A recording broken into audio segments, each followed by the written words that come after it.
Today, I'm sharing lessons from a record breaking year. So, I'm going to share lessons that I've learned professionally in my business this year, which has been a record breaker. And so many of my clients have also learned in their own organizations.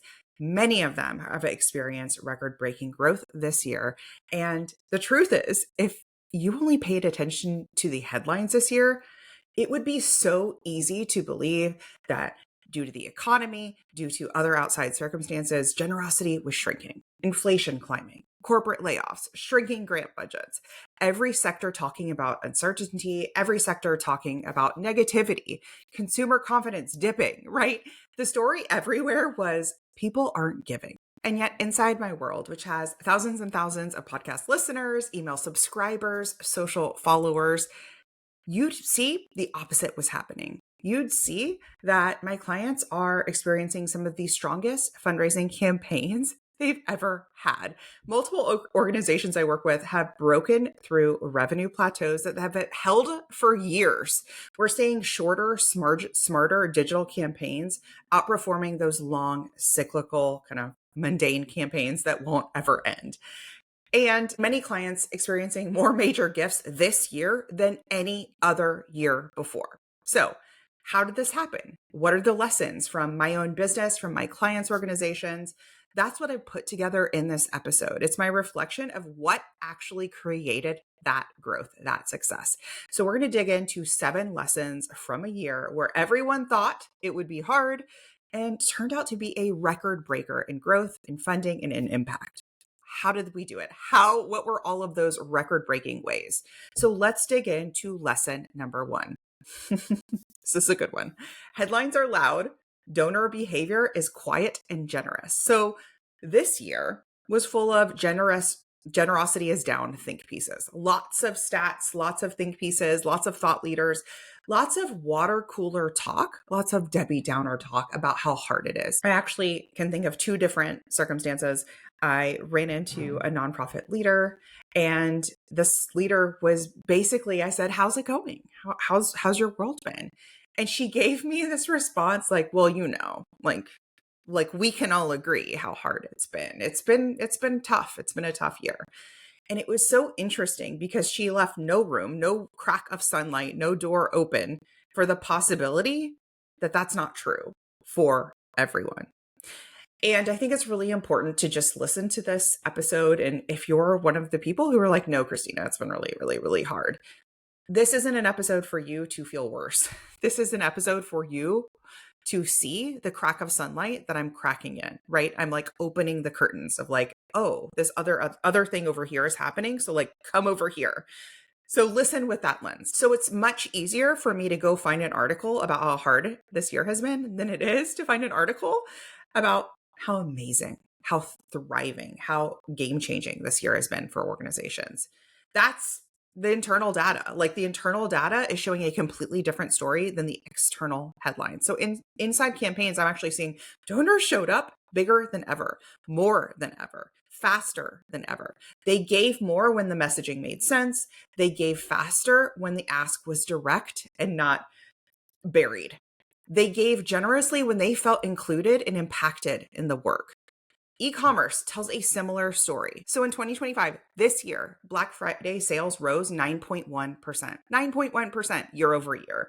$11.8 billion was spent on Black Friday alone. So we are not allowed to say, just globally, everything's a sad story. And we have the latest Black Friday numbers to prove that. And the clients that I work with are seeing this similar growth. They're seeing the growth translate. Because remember, donors are consumers, consumers are donors. So people haven't stopped spending. Maybe they've become more selective, more intentional, and more distracted, AKA they need more touches, more touch points. Donors behaved in that same way. They didn't stop giving. They stopped giving to organizations that weren't communicating clearly, that weren't communicating bravely, that weren't communicating often enough. Boring? Out, right? So let's move into lesson number 2. Slow economies reward clear and fast action. So one of the biggest through lines that I'm seeing is how quickly donors respond when the call to action was simple, compelling, and specific. We need that urgency. That urgency has to be baked into your fundraising to see success. Short campaigns, I call them sprints, outperform long, drawn out plans, long, drawn out campaigns. Email first strategies continue to convert at the highest level. Email needs to be the backbone of your digital fundraising strategy. Donors reply within hours instead of weeks. Meanwhile, the organizations that are hesitating, that are stuck in draft modes, that are stuck in one more pass through a committee, one more pass through the exec, one more pass through the board before pressing send, waiting for that perfect moment, they are struggling. They are seeing the slow results. They are at the water cooler right now, lamenting about how hard it is, looking at another clickbait headline going, yep, see, it is hard. It's hard out there. And you really have to watch again what you're taking in, because what you see what will grow. So if you see a clickbait headline and then you read it and you're like, yep, generosity is down, you will look for it. Your brain is efficient. It will go to work for looking for evidence that that is true. Versus, I want you to listen to this episode and you're like, okay, Christina's talking about she has thousands, tens of thousands of people in her ecosystem. If they are seeing success, where is that true? How can that be true for me too? So retailers show us that same thing. One-click purchases have surged. And I will say personally, I have noticed this in my own consumer habit. If I have to log in to my account, I'm less likely to make the purchase. So I want you to think about, where did I shop recently? And I was like, please have a guest checkout option. So I don't have to remember my login. We're going to just use Old Navy as an example. I don't want to have to remember my Old Navy login. So even that is friction. It wasn't friction for me 2 years ago. I was like, well, I'll figure it out. Now I'm like, I want to log in. I don't want to log in. I want to transact. I want to buy whatever as a guest, and I want it to happen in as few clicks as possible. And donors expect the same thing. And y'all are sitting on some donation pages that are absolutely not passing that litmus test. And you are losing money because of it. You are losing money because of it. The stronger you hold tight to those old, outdated tools, the harder it will be to grow your funding. We're also seeing mobile buying hit new highs. What are we seeing in our sector? We're seeing the same thing true. So that mobile experience is really, really important. So in fundraising, that hesitating, that friction costs so much revenue this year than the economy ever did. So if you're like, yeah, it's been hard, then you need to look at your tool. You need to look at the entire flow of your checkout process and say, is this part of the piece? Is this an easy thing we could change that could have a high ROI, a high benefit? Lesson number 3, compounding confidence beats compounding fear. So this lesson directly came from my own year. I took risks that stretched me. I ran my business overseas for part of the year. I had Wi-Fi challenges, right? I had all of these different variables that were risky, that weren't cozy, that weren't comfy, and they were worth it. I supported clients across time zones. I have people in my programs who don't come to live calls, and that's challenging because I want to see their beautiful face. I want to see them in real time, and they are still getting incredible results asynchronously. And that took expansion on my part. That took belief and confidence in them and in me that we could do this together. I let myself focus on really the next 6 to 18 months instead of trying to script the next decade. Sometimes we get so tight in our expectation of our business, of our nonprofit, that restriction can create more tension in day-to-day operations. So for me, thinking and planning for the next 6 to 18 months is my sweet spot. I let myself focus on that period. I gave myself the freedom to evolve. I don't have to compare myself to other coaches or consultants. I don't have to compare myself to some sort of outdated industry standard. I get to write the rule book. I get to create. I get to give myself that freedom. I get to sunset things. One of the things I sunset this year was I used to teach a Giving Tuesday workshop live for many, many years. That used to be a product of mine.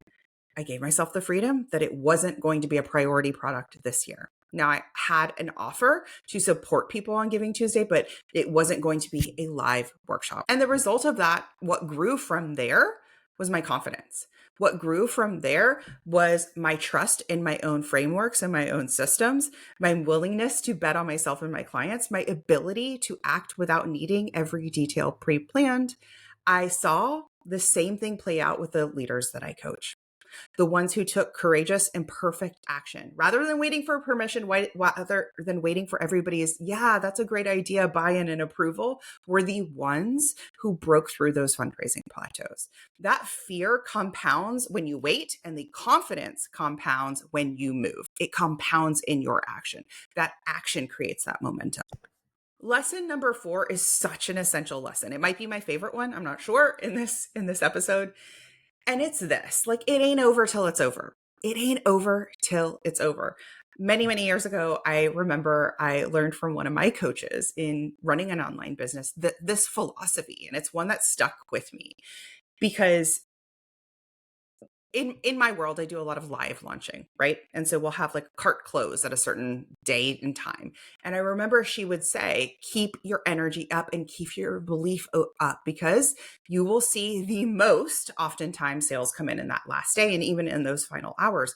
And a lot of times what she saw and what I see in many of my clients is they give up. They basically silently quit on the last few days of the campaign because they haven't had the response they expected. But really, everybody was just going to come those last few days or those last few hours, right?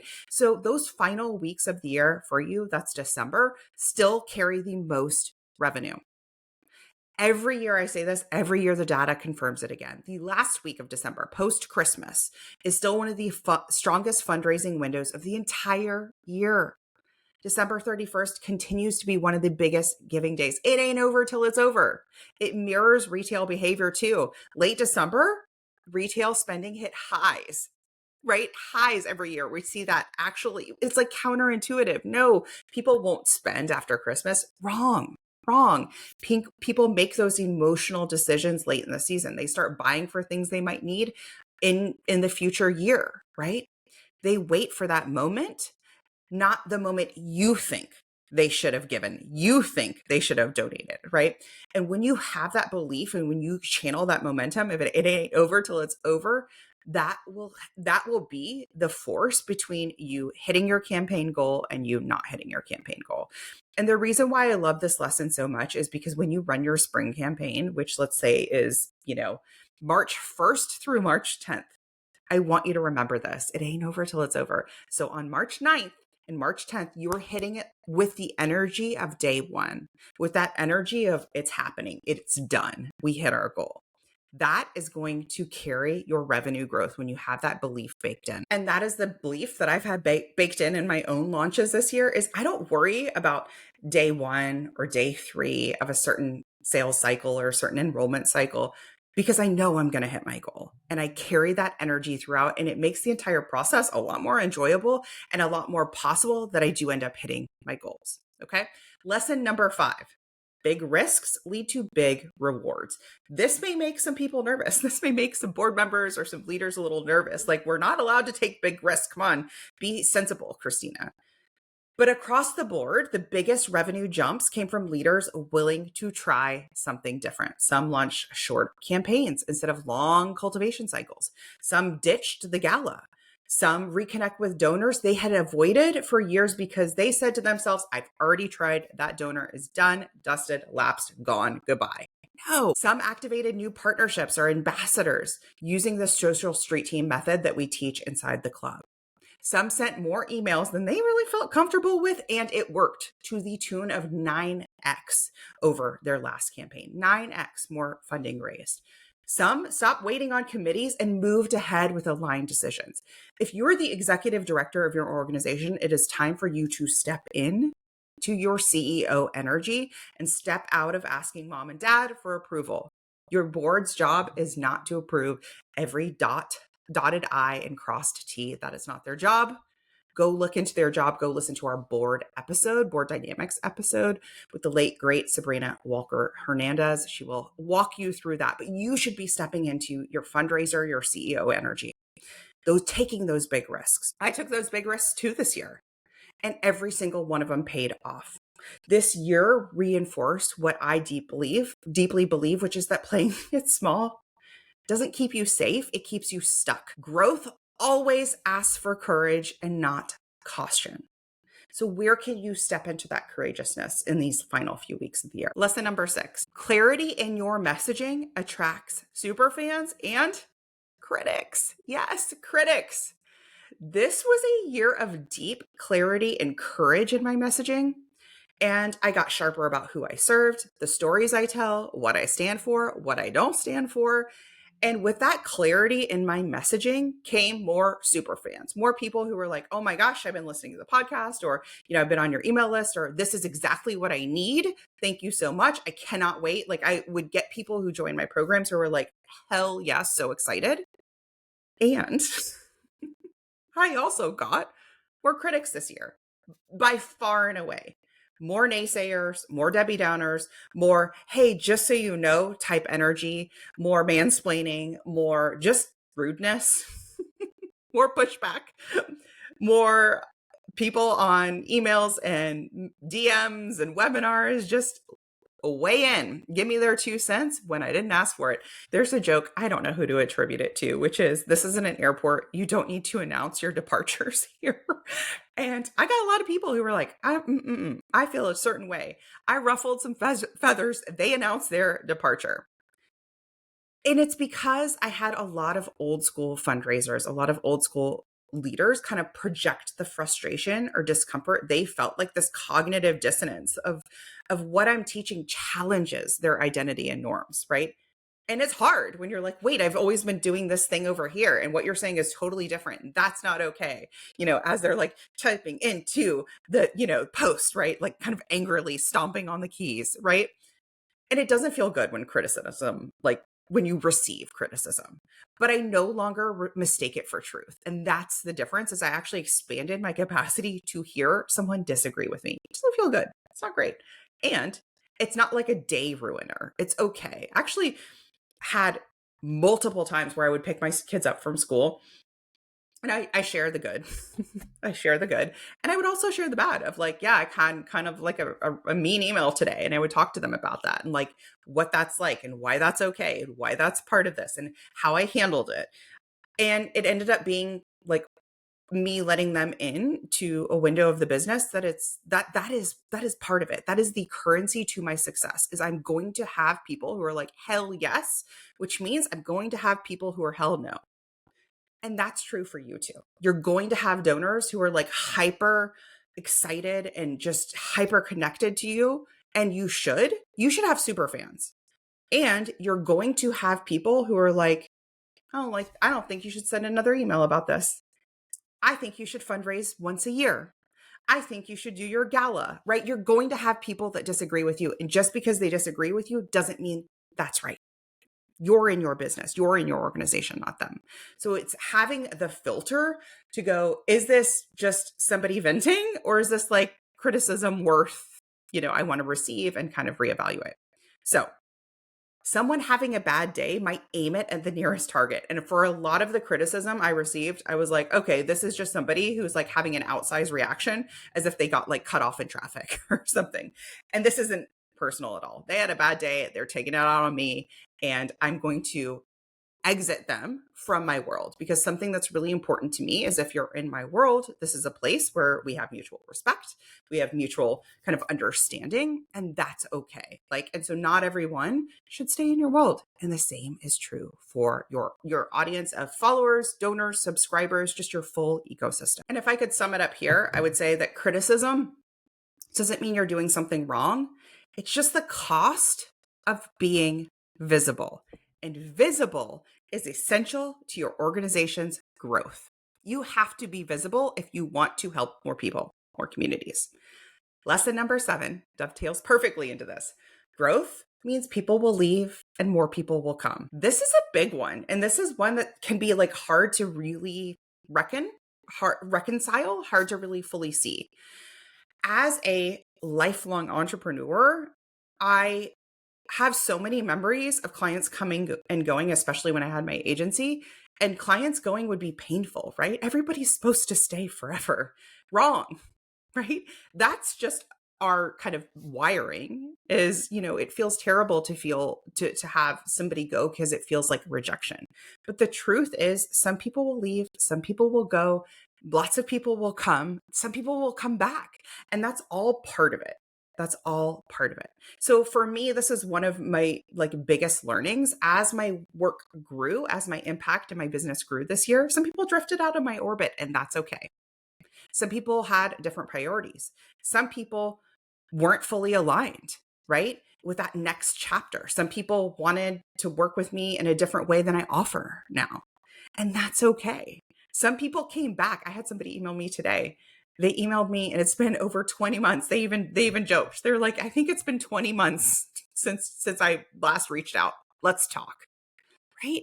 Don't give up on the people who take 20 months, and don't tell yourself that it takes 20 months to get another donor or another client. That's the lie. And so when I have this more abundant mindset, that's what I see. And that's what I create in my business, because somebody joined one of my programs today and I went into my CRM and she's been in my ecosystem for a couple of days. That's it. A couple of days. The same is true for your next donor. Don't give up on those lapsed donors, but don't tell yourself that that's how long it takes to get a new donor. A new donor takes a really long time. None of that's true. And I see the same in so many organizations. The donors leave, the donors return, donors upgrade. Sometimes y'all put donors in a box. This is what they're capable of giving every single year. And you put them in a box. They didn't put themselves in the box. And so I love this idea of just loosening the constraints of the $500 donor or the $5,000 donor, right? What if that $5,000 donor has the capacity to become a $50,000 donor? What if your $500 donor has the capacity to become a $5,000 donor? And what if your $5 a month donor has a possibility of becoming a $500 donor, right? You're putting people in a box based on their first donation or their second donation, instead of actually getting to know them, actually becoming connected with them. And the same has been proven true for my business. I never look at somebody who buys a $9 digital product of mine and says that's their top, that's their ceiling, because I have seen over and over again, somebody can come into my world from a free training or a $9 digital product and end up spending $9,000 with me or more. So remember to let those rules just loosen. Remember that even internally as an organization, the staff you have, the support you have, the board you have right now is probably going to be different than the board you have 5 years from now if your organization grows. So let me give you an example. Staff and board you have when you have a $500,000 operating budget is going to be different than the one that you have at $2.5 million. Okay. There are board members that you love right now, and they may not stay with you. They may not grow with you at the $2.5 million level. And the biggest reason I see that that's true is because their philosophies will be different. They will be stuck, right? If they don't have that growth mindset, they will be putting you in that box. And so sometimes that means that you will have new board members come in, and those new board members could be so much even stronger board members than the ones you have today. But when we hold too tightly to these donors, these board members, these staffers, you don't leave room for the ones that could absolutely change the trajectory of your organization.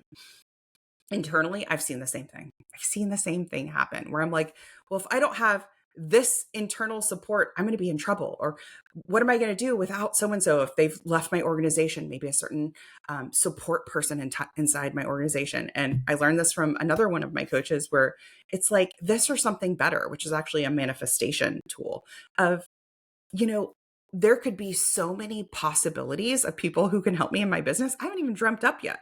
So let me not hold too tightly to the way that I have it right now, because there may be the perfect support person out there, or there may be some other, I think of my own podcast producer before I had her, right? There are different people in my world that I'm like, oh, I didn't even know how great I could have it.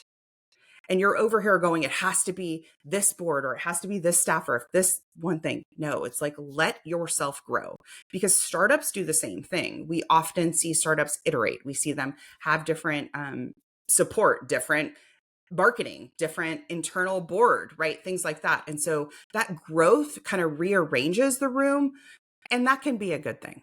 And that can be a good thing. So let's close it out. This year wasn't record breaking or the most generous because conditions were perfect. It was record breaking. It was generous because leaders chose that clarity of messaging, that courage in fundraising, that consistency, that connection with their donors, right? Even when the noise said otherwise, even when so many people said, gosh, it's so hard out there. The year isn't over, and neither is your opportunity to grow. So if this episode resonated with you, you want support in implementing these strategies in real time, that's what my programs are built for. I cannot wait for you to send me a message. Let me know how those final few weeks of the year went. Remember, it's not over till it's over, and I'm supporting you in the next year. I'll see you in the next one.